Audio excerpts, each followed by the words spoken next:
Welcome aboard the Athletics Can't Wait Jets podcast, your nonstop shop for all things Jets with Tim McMaster, Zack Rosenblatt, and Marissa Dunn. Can't wait! As always, YouTube viewers, check out the great sponsors in the description below the video. Click on the links, put in an order, whatever you need to do. It definitely helps us out. Okay, we are putting week 1 behind us, full speed ahead for this Jets team. Fresh start, all that stuff. Week 2, the winless Jets against the undefeated 1-0 Cleveland Browns. We'll get you ready for it on the Can't Wait podcast. Tim McMaster along with Zack Rosenblatt and Marissa Dunn. Marissa will be leaving us midway through the show. She is abstaining from the Cleveland Browns segments of this show, which is fair, but we're making her sit through the beginning, and she'll be back for picks at the end. It's because she doesn't want us to criticize Brownie in front of her. That's why. Oh, she's staying for the Brownie segment. That's for sure. We're getting that in early. We are going to talk about Brownie. We're also going to talk about this game, obviously, Jets O versus Browns D, vice versa. Robert Saleh this week going off the rails a little bit. We'll talk about that. And of course, our picks, but some exciting stuff as we keep continuing to evolve in this podcast is we have personal, it's like personal meetup week on Can't Wait. Zack, obviously you live in Jersey City. I'm in Manhattan, so we're close, but the Athletic had a happy hour for New York area employees last night, Thursday night. So me and Zack got to actually meet. We forgot to take a picture. Otherwise, if you're watching on YouTube, we had one pretend that you're seeing me and Zack at a bar in New York smiling. Pretend. And that's what it was like. Jeez. And Zack and Marissa going to get together this weekend in Cleveland. This is exciting. All in 1 week. When was the last time that happened for you guys? When you all were all at a wedding together, probably, right? Yeah. Marissa's Usually weddings are all Yeah. meetups. Yeah. Zack, are you getting married? No, no, I'm not. Well, you joined this podcast, so maybe coming. Yeah, it's true. Yeah, maybe that's how it works. Maybe right around the corner. Who knows? First, I need to meet somebody, and then that would be key, I would think. We'll handle that this weekend. What are the big plans? I mean, there should be pressure on Big Marissa plans. here, Zack. To I don't know. So I was telling Zack before the show, sorry, we're a few minutes late. I have some family coming in town. And some of them actually are Jets fans. They listen to this podcast, but they will be obviously rooting for the Browns because, of Michael. So they're coming in for the game, and my cousin texted me and said, when are we meeting up with Zack? So he is very excited to meet Zack, and I'm sure pick his brain like all Jets fans like to do when they run into Zack on the street. I was telling Tim this last night because we were at this meetup, and there's a couple Jets fans that work at the Athletic and like other a couple. Yeah. Like, I felt like half the people. So I would keep like, even after Zack, you're the new even Jets after Tim player. left because he has like a family or whatever. Even after he left, someone would come up to you and they would start asking me all these questions about the Jets. And it's just funny, like Jets fans corner you. If you bring up that you work something related to the Jets, they're gonna corner you. Zack's in the back of the bar, like, help. I don't know if I'm supposed to say his name, but one of our product guys, Ryan, I won't say his full name, but he's a Jets loyal fan. listener. To meet him, but he lives in Philly. He came all the way up from Philly to attend the event last night, but Just what he didn't tell anyone was exactly just to meet you. Yes. Yeah. That's great. All Jets right. fans everywhere. Yes, they certainly are, and they're passionate, and it was great. Now, it was a good time last night. I'm sure you guys will have fun this weekend. In Cleveland before this game, and the Browns kind of like stole the 24-hour news cycle because that's probably way strong. But like, this is a big deal in Cleveland, and we should talk about it because I feel like around the rest of the country, it's just kind of funny and being mocked. But Marissa's going to give us the from Cleveland take on Brownie, the mascot, who is going to be at midfield at First Energy Stadium on Sunday. So ugly. Yes, I won't say making his debut, making his on-field debut. He actually dates back to the 1940s when the Browns were first started in Cleveland, but they're bringing him back. The little cute guy. I think it feels like. Oh, so you think he's cute? He's like a angry Keebler elf who like traded his cookie in for a football. I don't know. He's cute. He's cute in the way that maybe I should say this, but when you have a friend whose baby maybe isn't. Wow.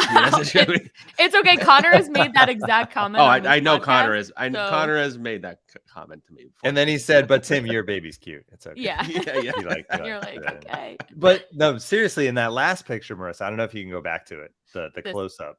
Yeah.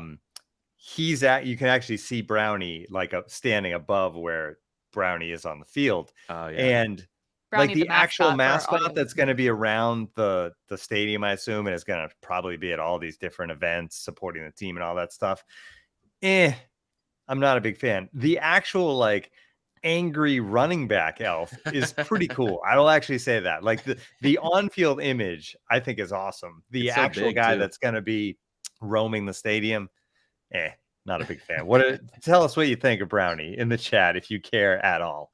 Yeah. We're getting some good comments in here. Okay. I think it's great, obviously. I also, obviously went to University of Maryland and think their funky uniforms are great. So I'm all about the quirky, unique, different things that come with the team. So I think this is cool. Obviously, I have a little bias, not gonna lie, but I'm all pumped for Brownie. Everyone in Cleveland is super pumped for Brownie. So we were talking about earlier, this was a fan vote. All summer long, they had this and the helmet as potential options for the midfield logo, and fans, players, whoever in Cleveland got to vote on it. And Brownie was the overwhelming favorite. I mean, you can either have a plain orange helmet with nothing on it, right, or you can have something unique. I mean, I feel like it's kind of a no-brainer. But I saw Dan Botter pointed out that he's not holding the football very well. He would definitely fumble in an NFL game. I wonder what a logo would be for Jets fans that would like get them hyped up. Good point. Why don't Jets fans leave comments in the chat about that? Chris Strevler holding the with the cigar in his mouth. Yeah, the photo of him. Yeah, that would be the logo.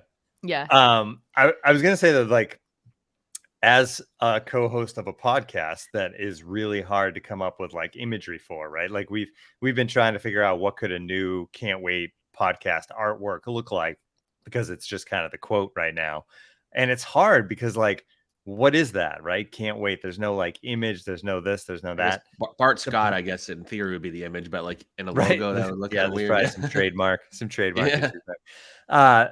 But then the Browns, it's similar. Where like, all right, the team is named after. Well, it's named after the the former owner, but it's a color. It's a color. But then the color of the team that they focus on isn't even brown. It's the orange gets more focused on brown. Good point. So what do you do to symbolize this team? And hey, they went with an angry elf. With an elf. It could have gone anywhere. That's where they went. It reminds me of that quote from Elf. Like, say you're an elf one more time. Or what is call it? Call me an elf one more time. Yeah. You're an angry elf. Yeah, you're an angry elf. Oh man, I'm so tempted very often when there's like a troll on Twitter like bothering me, and I say something back to them and gets them mad. I always want to respond, "No, you're an angry elf," but I know that won't go over well, so I don't do it. Yeah. Well, maybe if you need to tweet out some gifs during the game, that would be exactly. Fun. By the way, some suggestions on here. They're saying it's all about airplanes for the Jets logo that they're one. Well, plane. Yes. Yeah. JJ is JJ the jet plane a thing? Should I know that? Or is that honestly making that up? Yeah, I don't know. I don't know. Honestly, though, if anybody wants to create some art for us, like, JJ the jet plane's like an animated thing. It's not Jets related. It's like a creepy looking dude with like a human face. It's a weird. Children's TV show. Thanks to Taylor for explaining. Thank you. Whew. All right, we're going off the rails. Let's get back to football. Marissa, I guess are you gonna depart? Okay, enjoy. I'll be back later in the pod, and we have a special guest joining us for some picks at the end of the pod. Yes. So our first live fan appearance. So if you want to give us picks, right in the chat, send me a message, and maybe you will be picked later in the season. Yes. So yeah, exactly. All right, take it away. Yeah. All right, let's focus on this week before we get to the specific matchup, because it was, as always, an interesting one in Jets land. Let's start with Robert Saleh. I mean, taking receipts. He loves these one-liners. And there was, all gas, no break. There's been different ones along the way. Some of them hit, some of them miss. This one felt like things are starting to get to him. That was kind of how, like, okay, he's calling people out a little bit. I don't know. Like, what's your take sitting in that room with him, Zach? That is Robert Saleh at a point now where there's kind of frustration bubbling over as far as just like how this team is talked about in the area, in the city, in the league? Yeah, I wrote that story about Saleh last week.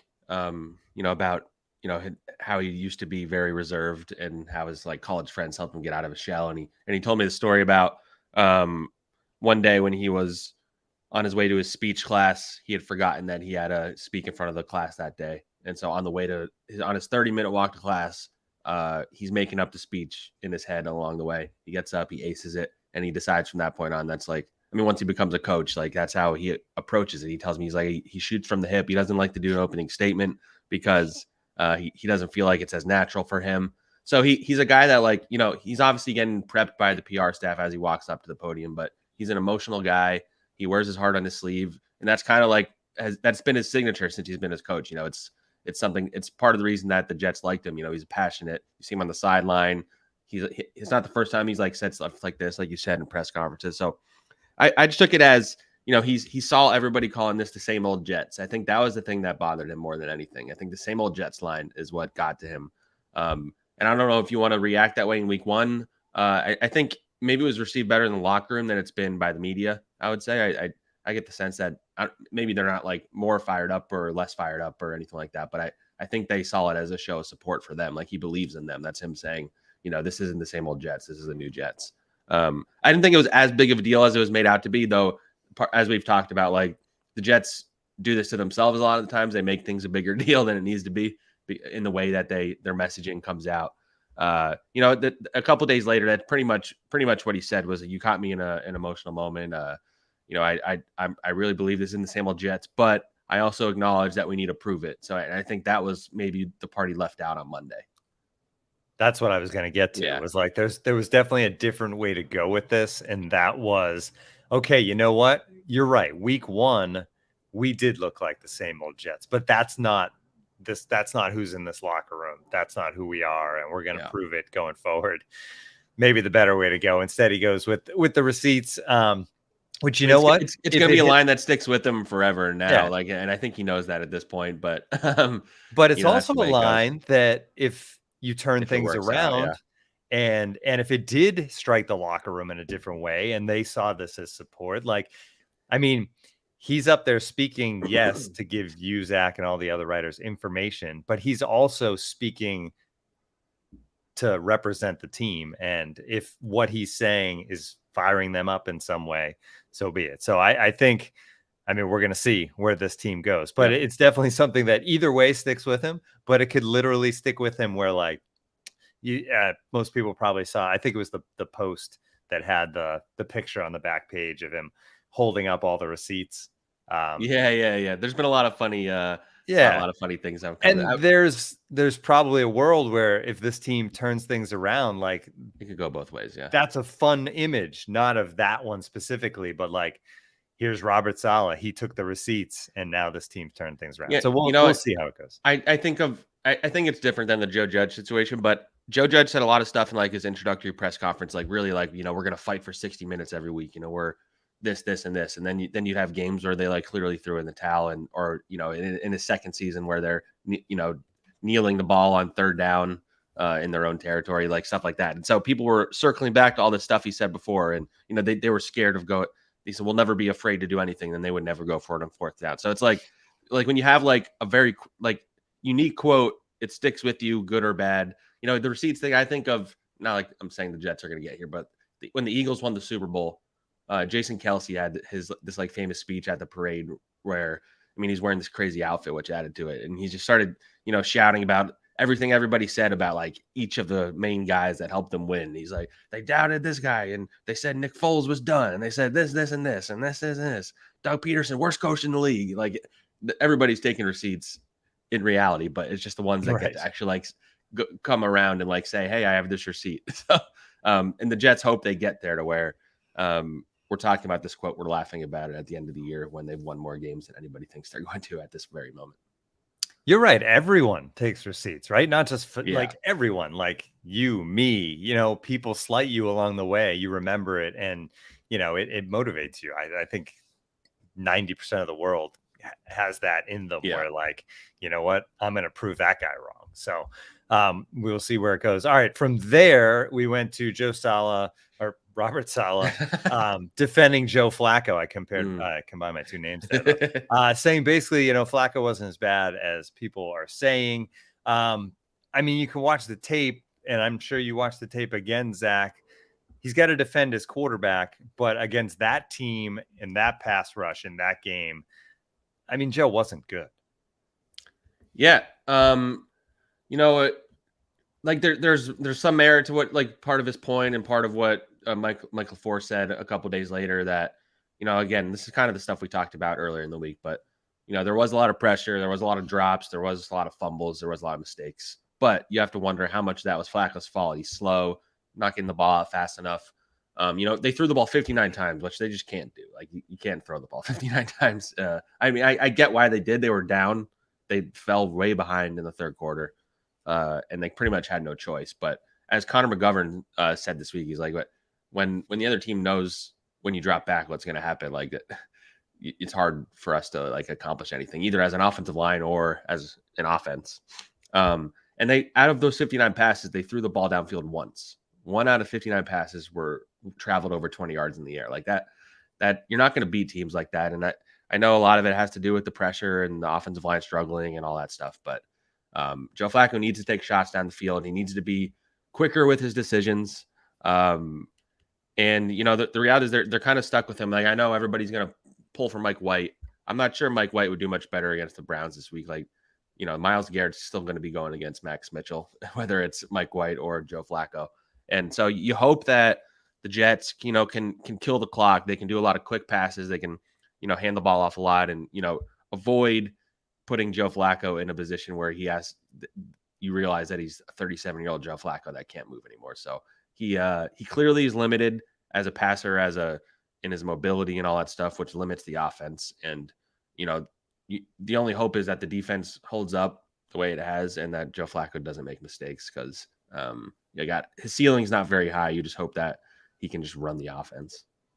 He needs to realize that he's 37 years old and got to get the ball out. The internal clock has to be a little bit quicker, especially when, and we'll get into it a little bit later, but especially when facing this Browns defensive front.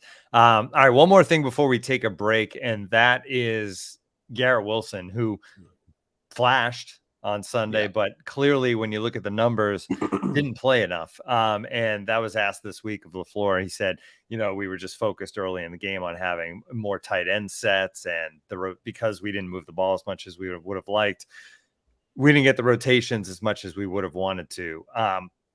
He also said, you're never sure how a receiver is going to react to game one. So I'm assuming when you take all those things into account, this team looked back at the tape and looked at the plays and has to be saying to themselves, okay, we got to get this guy involved because he clearly was not bothered by the bright lights of his first NFL game. He really showed some stuff in the amount of time he was in there, and it needs to be more plays.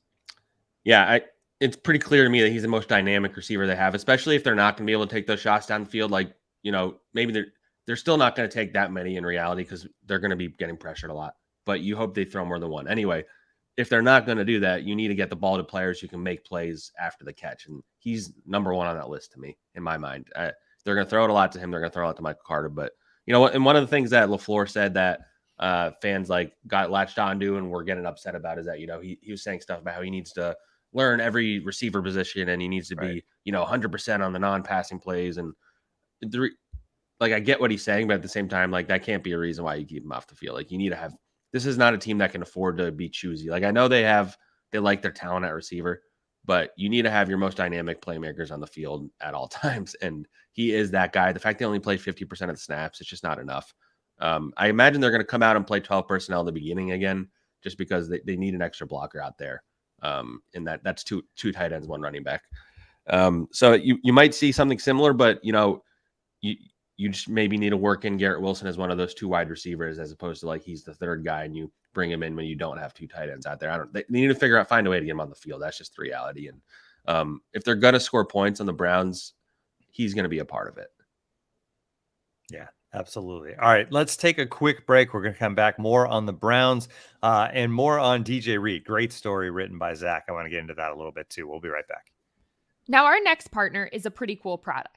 Let's talk about Athletic Greens. If you're looking to get better gut health, more energy, or a stronger immune system in a really easy, natural way, you've got to check out Athletic Greens. I'm sure you all agree that most of us are not huge fans of taking a bunch of pills or vitamins in the morning. But with Athletic Greens, you can get rid of those extra vitamin bottles and finally make some room in your cabinet.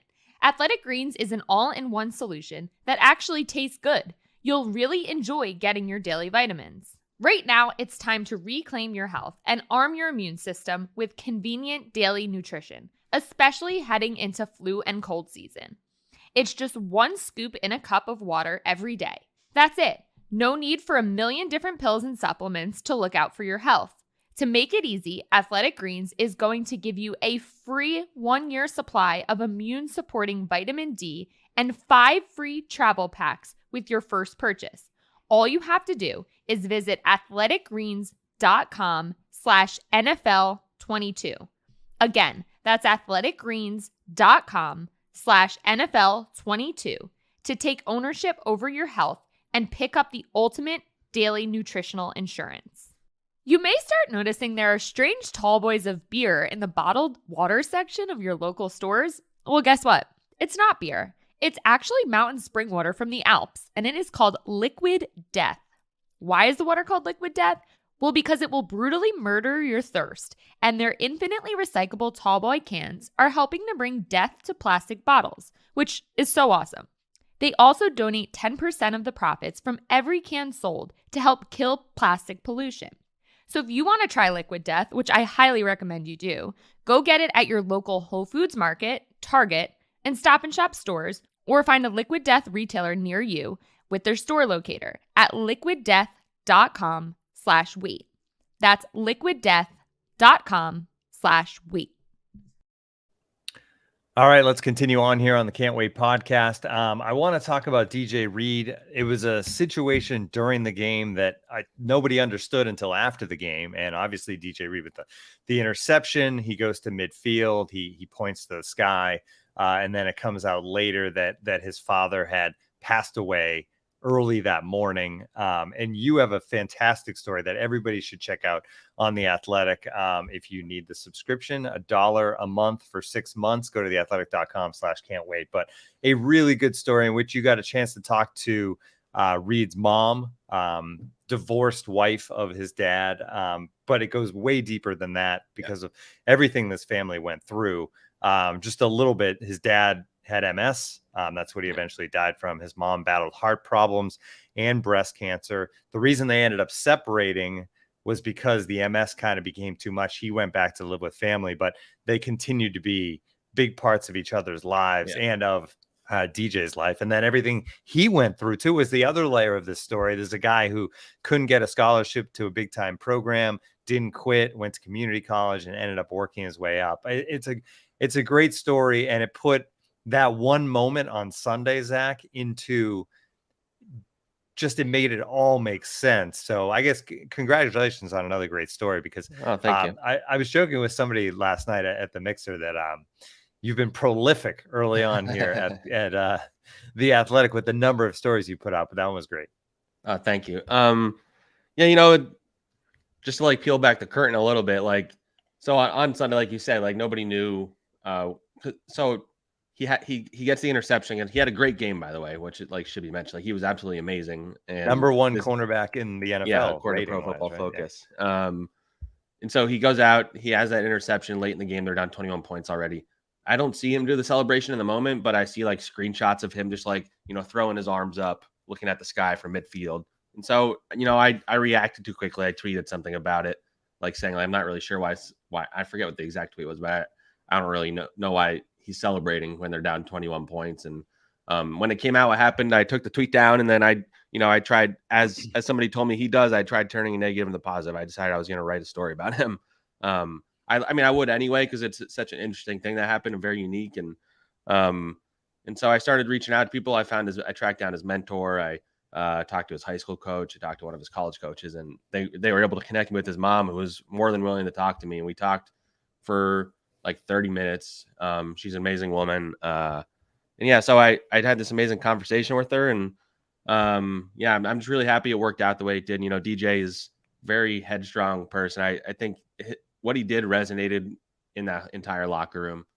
For sure. You know, I talked to like Sheldon Rankins. Sheldon Rankins is like, I lost my grandmother a couple years ago and it broke me. Like I couldn't have been around anybody, let alone, you know, done my assignments, played like he did. You know, Justin Hardy was like one of the only two people he told, and Justin Hardy, even like as he's telling me this, Justin Hardy had to like take a breath because it was like making him emotional, like thinking about like what he had just went through. Like I mean, even on a personal level, like this was a personal story for me because I lost somebody close to me pretty recently, like a couple months ago. And just like, I don't know, just on Monday, DJ Reed talked to us, and he was just for 10 minutes, like he talked to the media the day after his dad died, and he's answering every question. He's very composed. He's mature. He's explaining everything that happened, like the timeline of, you know, all the stuff, and, you know, how he's not going to go to the funeral because he already grieved his dad. He said his goodbyes and all that stuff. Like he's just talking about this. He's a 25-year-old, you know, kid. I mean, I'm only 31, but I mean, he's 6 years younger than me. And so it just like blew my mind, like his level of maturity and how he's handling it, like in this face of adversity. Now, when you know his whole story, you see why he's able to do it. But I don't know. I thought it was a story worth telling. And, you know, I've gotten a good response to that story, which I'm happy about because I worked really hard on it.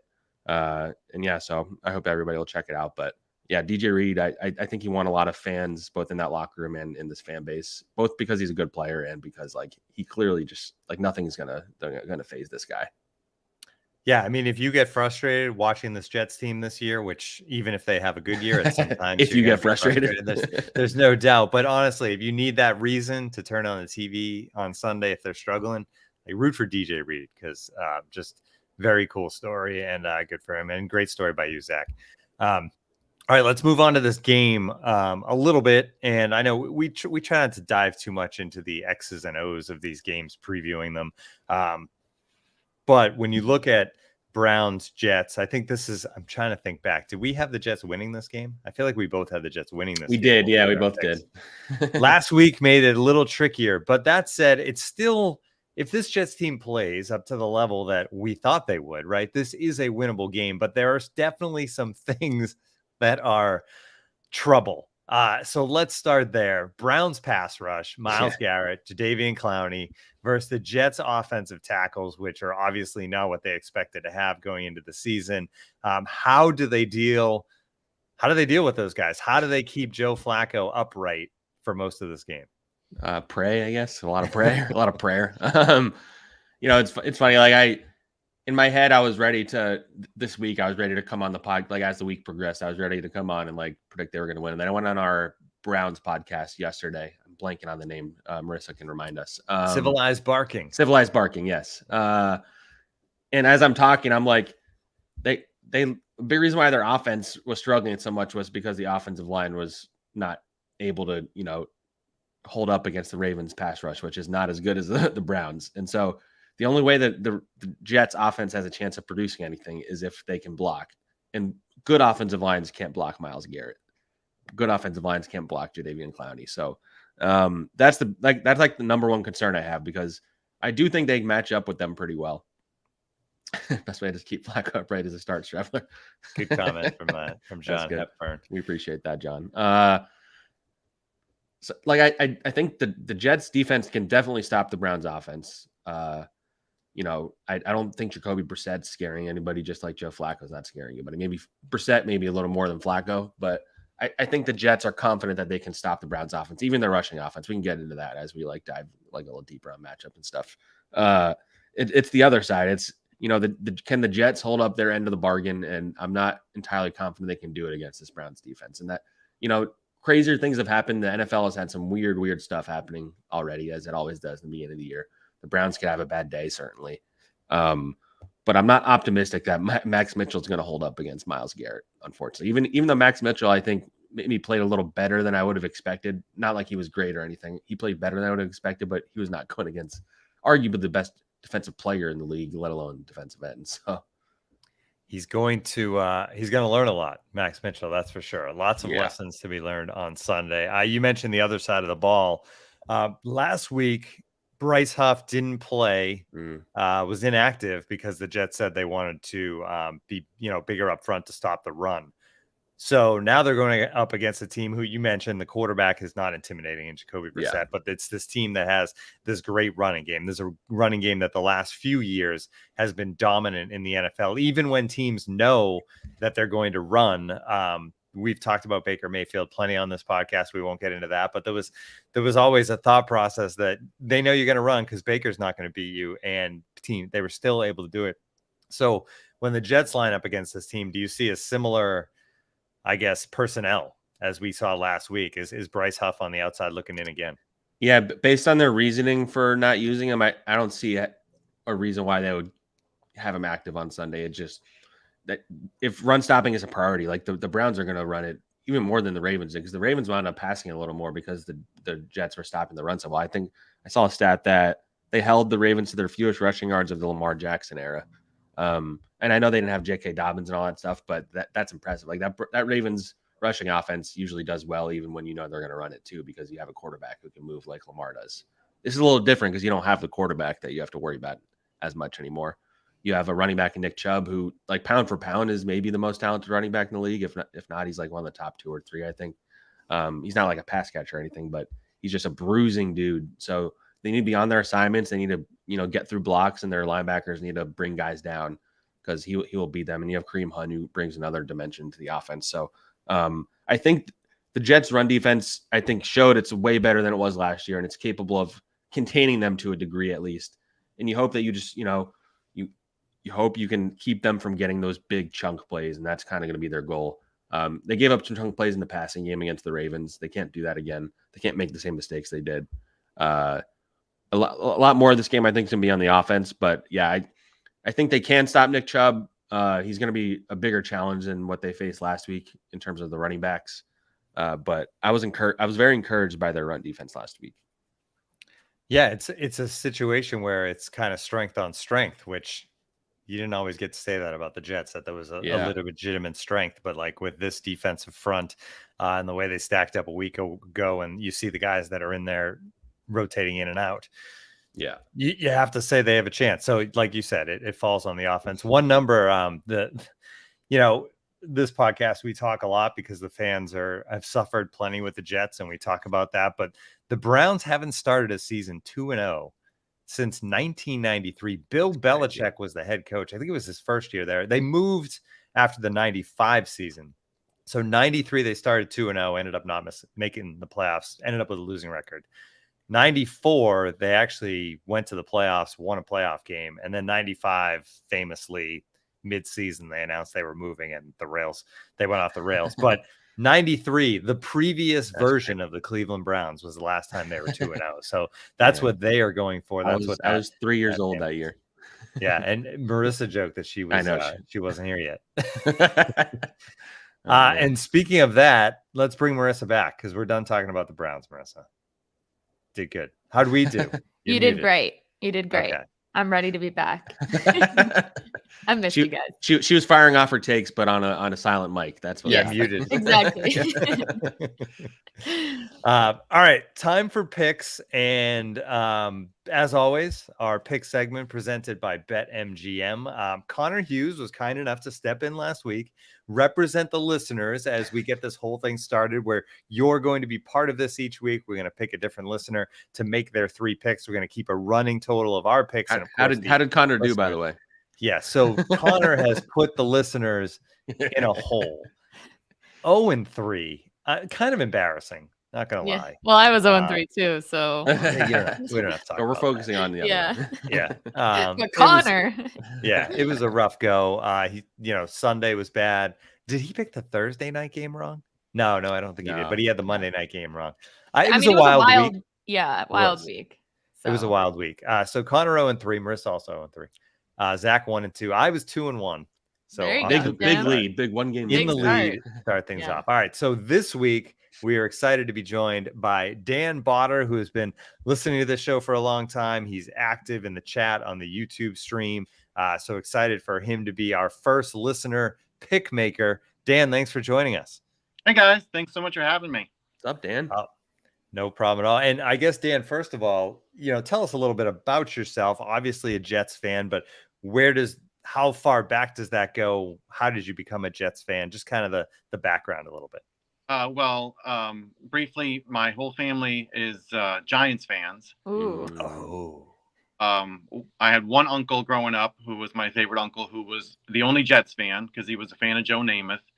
And turns out that I wasn't alive back then, but the year the Jets won the Super Bowl, it was on my birthday. So there was kind of a connection. So I said, okay, I guess I'm going to be a Jets fan. So from there, sadly, my earliest memory was the AFC Championship game, the Mud Bowl. So there has been suffering for a very long time. But you were literally, I'm from hearing that story, you've literally been a Jets fan since birth because you were born on the day the Jets won the Super Bowl. That's amazing. Years later, but it was the same day. So I said, Yeah. well, I guess I'm going to be a Jets fan because I have a connection somehow. But yeah, very, very long suffering fan. Do you Well, we go to? hope that Do you we have season bring tickets, you- or do you go to every Okay. game or anything like that? I had season tickets back in the 90s, but I have not renewed since then. But still go to a couple games a year. Nice. And this will not do well for the theory of picking the guests that show up because I am a Maryland grad as well. So Oh wow. Yes! Wow, of course. I love Marissa it, picked Dan. you. We did knew not she know would do that. this. I don't think we knew that. So Unless I've Marissa, seen Dan comment secretly knew the that. Maryland stuff in the chat, but I did not. I just thought maybe you were a fan. So Even without Dan, trying, you picked a Maryland fan. Wow. this is amazing. yep. So many you and Marissa, but I definitely graduated from Maryland and I'm a huge fan. Awesome. Turtle power. Go Terps.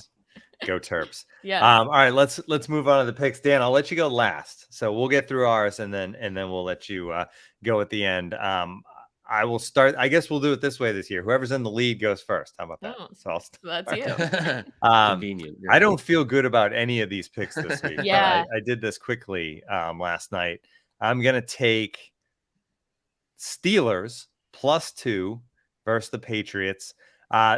I think we learned a lot about the Patriots last week, and what we learned is this is not the Patriots we're used to.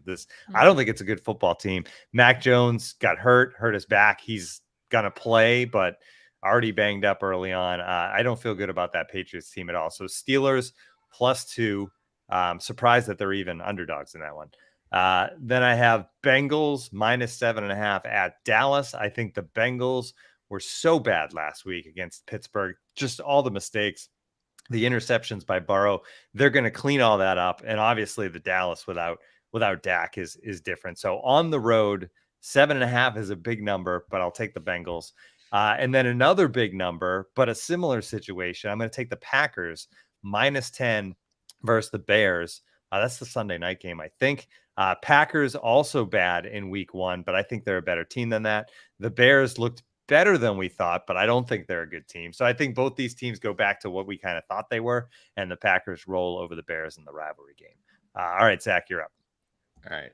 I went all underdogs this week. I'm not sure if my lines are completely updated, so you can fix it when you put it in the picks thing, but I'll keep it regardless. But I have Jets +6.5.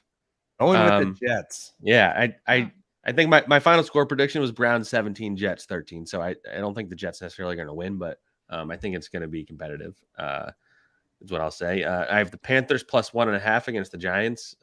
Can't believe that the Giants are favored against. I know they won in week 1, but still can't believe they're favored. Honestly, I thought about that one too. And then my other one was the Dolphins +3.5 against the Ravens.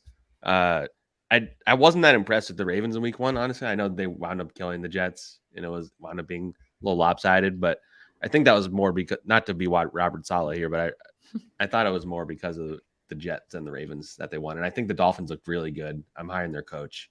And so Yeah, I went cool. Dolphins. Yeah, he would. Yeah, he's a character, that guy. So that's where I'm going. All right, Marissa. All right. So I got a little mix. I got some underdogs. I got Bengals also -7.5 versus the Cowboys without Dak. I think the Bengals got to come out and look pretty strong, even though that one's in Dallas. But also going to go Commanders +1.5 versus the Lions. Thought about that one. I know the Lions look good versus the Eagles. They're missing, I think, a lot of guys in their offensive line. So I think I'm going to ride the Commanders defense on there. Not saying I fully believe in Carson Wentz, but I'm going to go Commanders +1.5. And then I was really struggling to find a third pick. Like nothing was really like standing out to me. So I'm going to endear my Birds with Friends fans and go Eagles -2 versus the Vikings. Wow. That one I'm not totally confident in, but it's Eagles home opener. It's Monday Night Football. I think the link's going to be rocking. So Yeah. Eagles fans hate the Vikings too. So yeah. Exactly. So I think I'm riding the Jalen Hurts train there. So All right. Eagles -2. All right, Dan, you are up. The pick, and then just give us a quick thought on each of the games. Why you think they're going that way? I've got some overlap from you guys. So I Steelers over the Patriots. Mm-hmm. I think the Pittsburgh defense will be the difference, even without TJ Watt. Patriots offense is in trouble. So, I don't, and also don't really put it together till October anyway. September for them was always, preseason. So this is a good chance to pick Pittsburgh over them. It's a tasty line because the Bengals over the Cowboys. This could implode on the Cowboys very quickly. McCarthy doesn't make it through the season, and Joe Burrow will definitely rebound. So that was an uncharacteristic game for him last week. So Bengals over the Cowboys, and then I actually have the Lions over the Commanders. So got a difference. I think there they've got a good attitude, and I think that we're going to see the other version of Carson Wentz this week. The normal one, right? That's a good way of putting it. Yeah. All right. Outstanding. Dan, thanks so much for taking some time out of your morning and hopping on with us. And hopefully you can bring the listeners back after Connor's poor performance in week. Well, Connor's bar very low, so I appreciate that from him. Yeah. Maybe that's what he was going for. He was like, you know what? If I go 0-3, like nobody's going to complain about any of the other listener picks. Yeah, we always knew to fade Connor's picks regardless. So Yep. Dan is like a co-host. He knows exactly what to do. He knows how to appeal to the masses. Yeah. Exactly. Yes. All right. Good stuff. Thank you so much. Thanks, Dan. Awesome, Dan. Go Terps. Yep. Go Terps tonight. All right, that's gonna do. We miss anything, Marissa? Anything else we need to cover? I need to say something about Chris Strevler since we haven't really talked. Well, about we him did yet. say his name multiple times, but yeah, sure, yeah. Just an observation I had. It's not really that big, but I noticed it. I've noticed in practice that he's just like the high energy you see when he's playing. Like he's like that every day in practice. Like they're doing the warm ups, and he's just like running far in front of everybody, and he's like jumping around. He's like shouting to everybody. So everybody would like a little day in the life of Chris Strevler there. Oh, makes me want to watch practice. The warm-ups are exciting. Yeah. All right. Enjoy the game on Sunday. Hopefully, Marissa, enjoy the game, but I don't know. I don't even know. I'll see you. I'll see you tomorrow, too, because yeah, I root for Michael every week too. So yeah. I just hope it's a good yeah. We hope both game. teams have fun, right? Yeah, everybody wins at the end of the day. Participation trophies. Yes, exactly. We will be back next week with a full recap. I'm not sure if Marissa is going to allow herself to talk on that one or not either, but we'll check in on that. I mentioned it earlier, but you can join The Athletic for $1 a month for 6 months, theathletic.com/can't-wait. And we will we'll have the recap of those picks and the game coming up early next week. We'll talk to everybody then.